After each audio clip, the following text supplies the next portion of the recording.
Hi, I'm Rob from HopZine.com. Thanks for joining me for another video beer review. This time we will be looking at a bottle of Pepe Nero. This is brewed by the Goose Island Brewery in Chicago, Illinois. Obviously, Goose Island, a very highly regarded, respected brewery based out of Chicago. This is a black farmhouse ale, so essentially a black Saison. Something that I've never come across before. I'm a big fan of Saison, probably my favourite Belgian beer style. This was created on the back of them brewing their regular Saison Sophie, which is a fantastic, fresh, hoppy, fruity Saison. And the point of this was they wanted to produce a Saison that was all about the malt. The kind of unique thing about this is flavoured with whole black peppercorns. So it's black in flavour. It's got a bit of black malt in it, so it gives it a bit of colour, bit of a roasty flavour, and obviously the peppercorns doing their thing. I was sent this bottle along with another one was kindly sent to me by the people at James Clay and Son. James Clay are one of the biggest, one of the kind of most established beer distributors in the UK, and thankfully they're just based in Elland, which is not a million miles from me. We're all in Yorkshire, so make sure you go over to beersolutions.co.uk and check out James Clay. I mean, they distribute all the best beer shops and a lot of the best kind of beer bars and pubs and stuff. I mean, if you're going to get Goose Island beers in England, you're getting them from James Clay. So let's get this open. So it's 6% in the volume. Ooh, I got a nice whiff as soon as it came out. Oh, was it hops or was it kind of like something else? Interesting. I've had this once before in a bar in Manchester the other week, but it was after a long day, so I don't think I really got the best out of it. It's pouring. Looks kind of looks like cola. It just a bit more you get in the glass, I guess, darker it gets. Ooh, plenty of carbonation streaming from the sides of the glass. Then kind of settled out a bit now.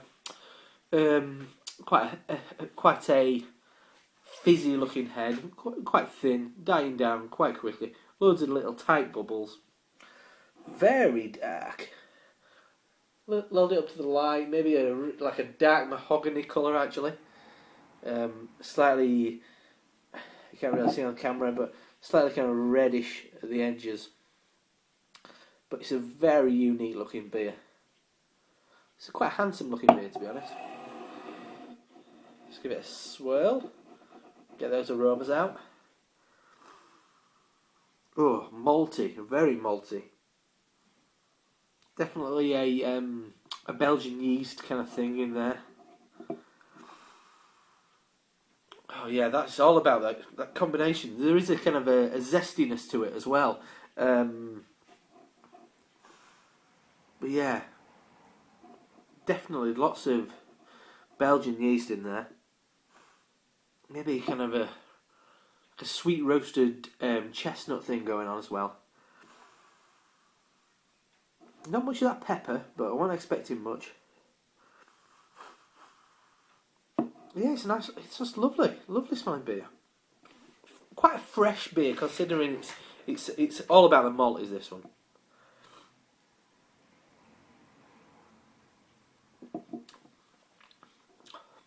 Oh, that's such an interesting beer. Initially, it reminds me of quite a young bottle of a Belgian double. There's that kind of roasted, kind of fruity kind of thing going on.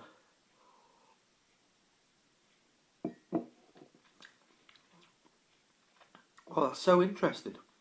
Maybe a slight clove thing going on, a bit like a really dialed down version of the flavours you get in like an Aventinus from Schneider.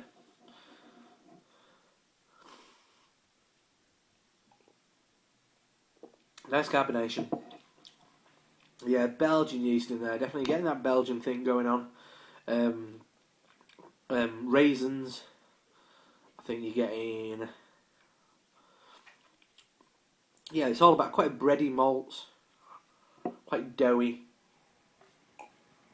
but in the mouth, really crisp and clear. Oh, it's so unique. A nice bit of bitterness as well. It really comes through. It's really crisp and easy drinking.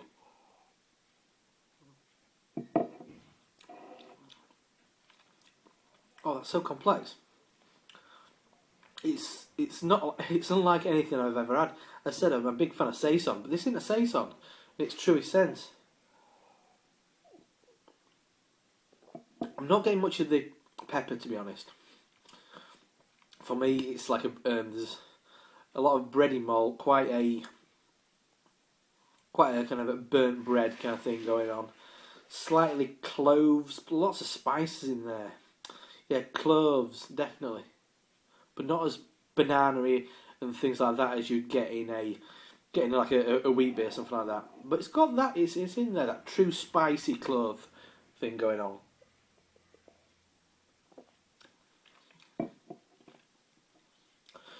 Just then, yeah, there is a bit of that black pepper there. It's in the aftertaste. Along with a kind of a really pure cola kind of thing going on to a point. It's kind of coupled up with a sweetness, like a cola sweetness, and a load of spice. The spice of the Belgian yeast, and definitely a bit of that pepper. Not like a freshly ground pepper, because as I mentioned, it's not a ground pepper, it's a whole peppercorn thing. But it's not, they haven't got the fragrance of pepper, but it's still got that kind of earthy spiciness. And there is a little bit of warmth, and that's probably from the pepper, not from it's only 6%, it's very respectable, really easy drinking. Wow, what an interesting beer. As you can see, it looks really different. Smells like certain things you've met before, like a Belgian double, but with that kind of vigour of a Saison. And people say this kind of horse blanket and all this kind of business. I think that's rubbish.